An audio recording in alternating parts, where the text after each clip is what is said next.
ಶ್ರೀ ಗುರು ಬಸವಲಿಂಗಾಯ ನಮಃ. ವಿಶ್ವಗುರು ಜಗಜ್ಯೋತಿ 12ನೇ ಶತಮಾನದ ಪ್ರಧಾನಮಂತ್ರಿ ಕ್ರಾಂತಿಯೋಗಿ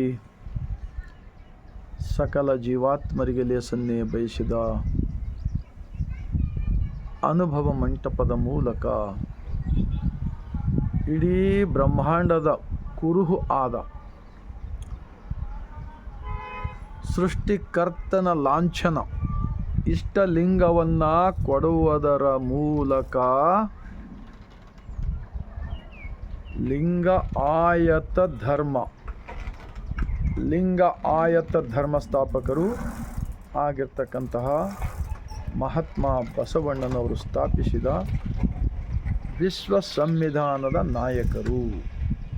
ಅವರನ್ನು ಎನ್ನ ಹೃದಯ ಮಂದಿರದಲ್ಲಿ ನೆನೆಯುತ್ತಾ ಭಾರತ ದೇಶ ಸ್ವತಂತ್ರವಾದ ನಂತರ ಈ ದೇಶದ ಸಂವಿಧಾನದ ನಿರ್ಮಾಣದಲ್ಲಿ ಮುಖ್ಯಸ್ಥರಾಗಿರ್ತಕ್ಕಂತಹ ಭಾರತ ರತ್ನ ಡಾಕ್ಟರ್ BR ಅಂಬೇಡ್ಕರ್ಜಿರವರನ್ನು, ಸಕಲ ಶಿವ ಶರಣರನ್ನು ಎನ್ನ ಹೃದಯ ಮಂದಿರದಲ್ಲಿ ನೆನೆಯುತ್ತಾ ಬಸವನಾಡು, ಶರಣರ ನಾಡು, ಅನುಭವ ಮಂಟಪ, ಬಸವ ಕಲ್ಯಾಣದ ಭೂಮಿಲಿಂದ 150 ಕೋಟಿ ಭಾರತೀಯರಿಗೆ ಈ ಸಾಯಂಕಾಲದ ಶರಣು. ಒಂದು ಮಹಾತ್ಮ ಬಸವಣ್ಣನವರ ವಚನ. ಜಂಬೂ ದ್ವೀಪ ನವಖಂಡ ಈ ಪೃಥ್ವಿಯ ಒಳಗೆ ಕೇಳಿರಣ್ಣ ಎರಡಾಳಿನ ಭಾಷೆ, ಕೊಲ್ಲುವೆನೆಂಬ ಭಾಷೆ ದೇವನದಾದರೆ ಗೆಲ್ಲುವೆನೆಂಬ ಭಾಷೆ ಭಕ್ತನದು. ಸತ್ಯವೆಂಬ ಕೂರಲಗನೆ ಹಿಡಿದುಕೊಂಡು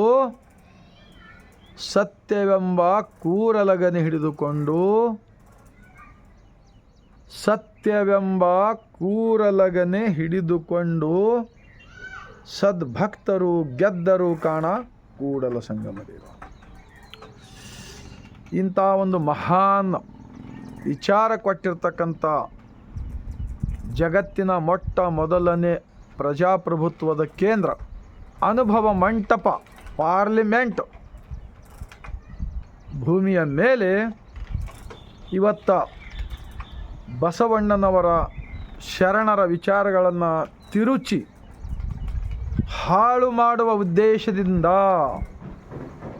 ಏನೆಲ್ಲ ಕುತಂತ್ರ ಮಾಡ್ತಕ್ಕಂಥವರು ಬಸವ ಕಲ್ಯಾಣದ ಭೂಮಿಗೆ, ನಿಜಕ್ಕೂ ಈ ಬಸವ ಕಲ್ಯಾಣದ ಭೂಮಿಯ ಮೇಲೆ ಬರಬೇಕಾದರೆ ಅಂತರಂಗ ಮತ್ತು ಬಹಿರಂಗದಲ್ಲಿ ಶುದ್ಧಿಯನ್ನಾಗಿಟ್ಟುಕೊಂಡು ನಮ್ಮ ಶರಣರ ವಿಚಾರಗಳನ್ನು ಅರಿತುಕೊಂಡು ಆಚರಣೆಯಲ್ಲಿ ತಂದು ಈ ಬಸವ ಕಲ್ಯಾಣದ ಭೂಮಿಯೊಳಗೆ ಕಾಲಿಡಬೇಕಾಗಿತ್ತು. ಆದರೆ ಇವತ್ತು ಒಳಗಡೆ ಕಾಮ, ಕ್ರೋಧ, ಮದ, ಮತ್ಸರ, ಲೋಭ, ಮೋಹಗಳೆಂಬ 6 ವೈರಿಗಳನ್ನು ತುಂಬಿಕೊಂಡು ಶರಣರ ನಾಡಿಗೆ ಬಂದು ಇಲ್ಲಿ ಒಬ್ಬರನ್ನೊಬ್ಬರನ್ನು ಜಗಳ ಹಚ್ತಕ್ಕಂಥವ್ರು. ನಾನು ವಿನಂತಿ ಮಾಡ್ಕೊಳ್ತಾ ಇದ್ದೀನಿ, ಮುಂದಿನ ಸಲ ಬಸವ ಕಲ್ಯಾಣಕ್ಕೆ ಬರಬೇಕಾದರೆ ಮನಸ್ಸನ್ನು ಶುದ್ಧಿಯನ್ನಿಟ್ಟುಕೊಂಡು ಬರಬೇಕು. ಯಾವುದೇ ಪಾರ್ಟಿ, ರಾಜಕಾರಣಿ ಪಾರ್ಟಿ ಒಂದು ವೇಳೆ ಇಟ್ಟುಕೊಂಡು ಬಂದರೆ ಅದು ಆತ್ಮವಂಚಕರಾಗುತ್ತೀರಿ. ಅದು ನಿಮ್ಮ ಒಳಗಿನ ದೇವರು ಎಲ್ಲವನ್ನ ಗಮನಿಸುತ್ತಿದ್ದಾನೆ. ಈ ಸತ್ಯವನ್ನು ಅರಿತುಕೊಂಡು ಬಸವ ಕಲ್ಯಾಣದಲ್ಲಿ ಬಂದು ಬಸವಣ್ಣನವರನ್ನು ಧರ್ಮಗುರು ಅಂತೇಳಿ ಅಪ್ಪಿಕೊಂಡು ಅವರ ಆಚರಣೆಗಳ ಮೂಲಕ ಬರಬೇಕು. ಹೊರತಾಗಿ ಏನೆಲ್ಲ ಹೇಳ್ಕೊಂಡು ಬಂದರೆ ಅದು ಮಹಾಪಾಪದ ಕಾರ್ಯವಾಗುತ್ತದೆ ಅಂಥೇಳಿ ನಾನು ಕಳೆದ 27 ವರ್ಷದಿಂದ ಈ ವಿಚಾರಗಳನ್ನು ಜನಮನಕ್ಕೆ ತಲುಪಿಸೋ ಕಾರ್ಯ ಮಾಡ್ತಾಯಿದ್ದೀನಿ. ನನ್ನ ಹೆಸರು ಚಂದ್ರಪ್ಪ ಭೀಮಣ್ಣ ಗುಂಗೆ. ನನ್ನ ಸ್ವಂತ ಊರು ಬೇಲೂರು ಗ್ರಾಮದಲ್ಲಿದ್ದೀನಿ. ನಾನು ಚಿಕ್ಕವನಿದ್ದಾಗ ಬಸವ ಕಲ್ಯಾಣ ಜಾತ್ರೆಗೆ ಬರ್ತಾಯಿದ್ದೀವಿ ನಡ್ಕೊಂಡು. ಆವಾಗ ನಮ್ಮ ತಂದೆ ತಾಯಿ ಹೇಳ್ತಾಯಿದ್ರು, ಬಸವ ಕಲ್ಯಾಣ ಅಂದರೆ ಕಣ್ಣು ಚೆನ್ನಾಗಿರುವವರಿಗೆ ಕಲ್ಯಾಣ ನೋಡಬೇಕಪ್ಪ ಅಂತ ಹೇಳ್ತಾಯಿದ್ರು. ಆದರೆ ಇವತ್ತು ವಚನಗಳು ನಮಗೆ ಗೊತ್ತಾಗಿವೆ. ಅವರ ಎಲ್ಲ ಸರ್ಕಾರದವರು ಕೂಡಲ ಸಂಗಮ ಮತ್ತು ಈ ಕಡೆ ಬಸವ ಕಲ್ಯಾಣ, ಬಸವನ ಭಾಗ್ಯವಾಡಿ, ಇಂಗಳೇಶ್ವರ ಎಲ್ಲ ಶರಣರ ಸ್ಥಳಗಳನ್ನು ಸರ್ಕಾರದವರು ಅದನ್ನು ಪ್ರಗತಿಯನ್ನು ಮಾಡ್ತಕ್ಕಂಥ ಕಾರ್ಯ ನಡೀತಾ ಇದೆ. ನಮ್ಮ ಬಸವ ಕಲ್ಯಾಣದಲ್ಲಿ ಕೂಡ ಅನುಭವ ಮಂಟಪ ಪ್ರಗತಿಯಲ್ಲಿದೆ.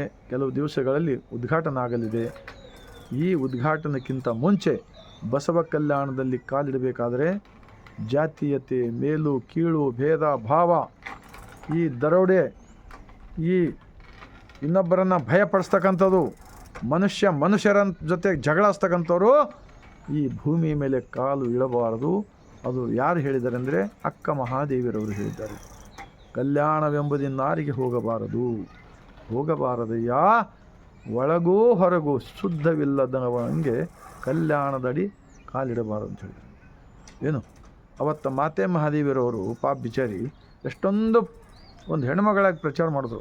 ಈ ಬಸವ ಕಲ್ಯಾಣದವರು 8 ವರ್ಷ ತನಕ ಅವ್ರಿಗೆ ಬರಲಿಕ್ಕೆ ಕೊಟ್ಟಿಲ್ಲ, ಬೇರೆ ಬೇರೆ ಊರ್ಲಿಂದ ಬರ್ತಕ್ಕಂಥವ್ರು. ಯಾಕೆಂದರೆ ಇವತ್ತು ದೇಶದಲ್ಲಿ ವಾತಾವರಣ ಭಾಳ ಕೆಟ್ಟದಾಗಿದೆ. ಎಲ್ಲ ಕಡೆ ಕೆಟ್ಟದು, ಮನಸ್ಸುಗಳು ಕೆಟ್ಟು ಹೋಗಿಬಿಟ್ಟಿವೆ. ಆದ್ದರಿಂದ ದುಶ್ಚಟ, ದುರ್ಗುಣ, ದುರ್ನಡತೆ ಹೆಚ್ಚಾಗಿಬಿಟ್ಟಿವಲ್ಲ. ಇಂಥ ಶರಣರ ಸಂಘದಲ್ಲಿ ಭಾಗಿಯಾಗಿ ಏನೋ ಒಂದು ಒಳ್ಳೆ ತಿಳ್ಕೊಂಡು ಆ ಪಾಪ ಮುಗ್ಧ ಜನರು ಬಸವ ಕಲ್ಯಾಣಕ್ಕೆ ಬರ್ತಾ ಇದ್ದಾಗ ಈ ಕಲ್ಯಾಣದಲ್ಲಿ ಒಂದು ವಚನ ಸಹಿತ ಹೇಳಕ್ಕೆ ಬರೋದಿಲ್ಲ.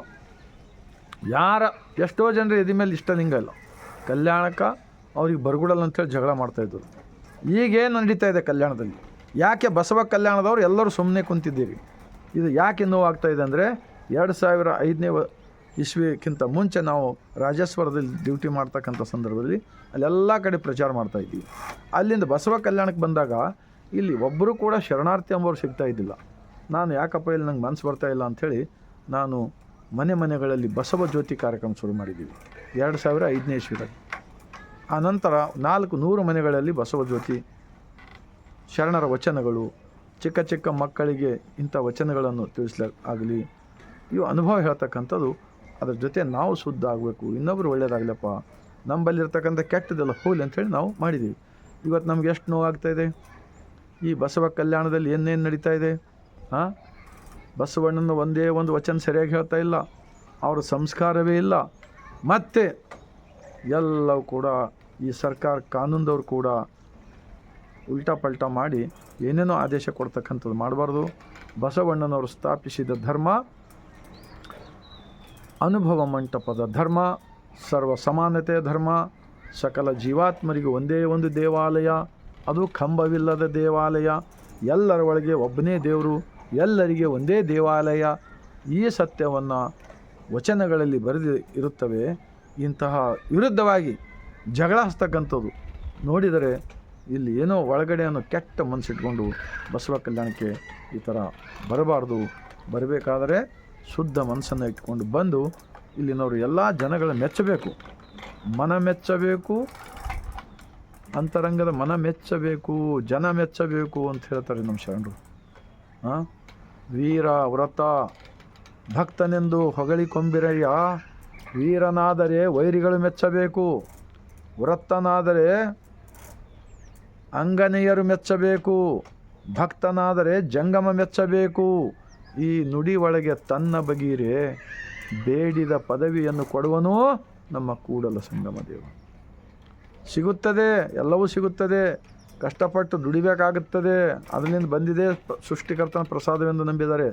ಆದರೆ ನಾವು ವೀರರಿದ್ದೆವು, ಶೂರರಿದ್ದೇವೆ, ನಮ್ಮ ಹಿಂದೆ ಇಷ್ಟು ಜನ ಇದ್ದೆ, ಇವೆಲ್ಲ ಬೇಕಾಗಿಲ್ಲ. ನಮ್ಮ ಶರಣರ ವಿಚಾರಕ್ಕೆ ಸತ್ಯವೊಂದು, ಜಗತ್ತಿನ ಒಬ್ಬವನೇ ಒಡೆಯ ನಮ್ಮೊಳಗೆ ಇದ್ದಾನೆ. ಆ ಸತ್ಯದ ಬ್ರಹ್ಮಾಂಡದ ಇಷ್ಟಲಿಂಗದ ಕುರುಹನ್ನು ಹಿಡಿದುಕೊಂಡು ಸದ್ಭಕ್ತರು ಗೆದ್ದರು ಕಾಣ. ಎಷ್ಟೋ ಜನ ಹಾಳು ಮಾಡ್ತಾ ಬಂದಿದ್ದಾರೆ, ಮಾಡಬೇಕೆಂಬ ಇನ್ನೂ ಕುತಂತ್ರ ಇಟ್ಕೊಂಡಿದ್ರು.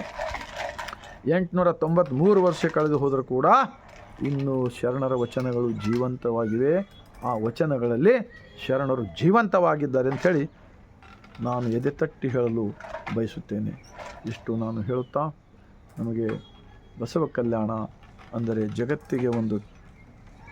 ಜಗತ್ತಿನಲ್ಲಿ ನಡೀತಕ್ಕಂಥ ಅನ್ಯಾಯ, ಅನೀತಿ, ಅಧರ್ಮ, ಅನಾಚಾರ ಎಲ್ಲವನ್ನು ತಡೆಗಟ್ಟುವ ಕೇಂದ್ರ ಬಸವ ಕಲ್ಯಾಣ ಕೇಂದ್ರವಾಗಿದೆ. ಈ ಬಸವ ಕಲ್ಯಾಣದಲ್ಲಿ ನಾವೇನು ಕಣ್ಣಲ್ಲಿ ನೋಡ್ತಾ ಇದ್ದೀವಲ್ಲ, ಇದು ಬಹಳ ಒಂದು ರೀತಿಲಿ ಎಲ್ಲ ತಿಳಿದುಕೊಂಡು ತಿಳಿಯಲಾರದಂತೆ ಮುಗ್ಧ ಜನರಿಗೆ ಮೋಸ ಮಾಡ್ತಕ್ಕಂಥದ್ದು ನಾವು ನೋಡ್ತಾ ಇದ್ದೀವಿ. ಇದು ಆಗಬಾರದು.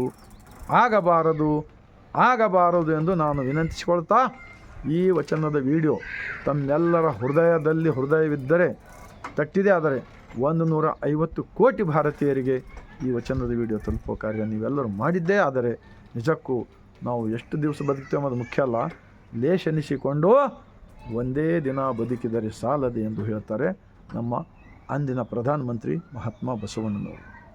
ಅವರ ವಿಚಾರಗಳನ್ನು ನಾವು ತಿಳ್ಕೊಂಡಾಗ ಕಣ್ಣೊಳಗೆ ನೀರು ಬರಬೇಕು, ರಕ್ತ ಬರಬೇಕು.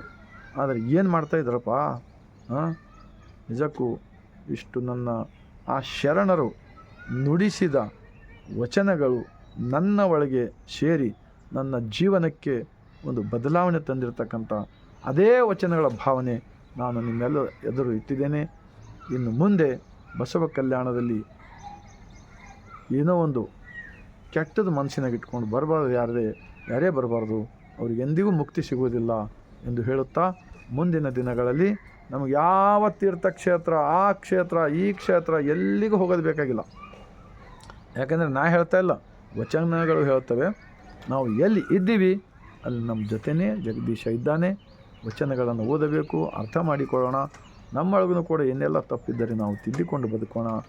ಆರೋಗ್ಯವಂತ ಸಮಾಜ ಕಟ್ಟೋಣ, ಆರೋಗ್ಯವಂತ ಬದುಕನ್ನು ಕಟ್ಟಿಕೊಳ್ಳೋಣ. ಇನ್ನು ಮುಂದಿನ ಮಕ್ಕಳಿಗೆ ನಾವು ವಚನಗಳನ್ನು ತಿಳಿಸೋಣ ಎಂದು ಹೇಳ್ತಾ ಮತ್ತೊಮ್ಮೆ ಇಡೀ ಭಾರತೀಯರೆಲ್ಲರಿಗೂ ಬಾಗಿದ ತಲೆ ಮುಗಿದ ಕೈಲಿಂದ ಶರಣ.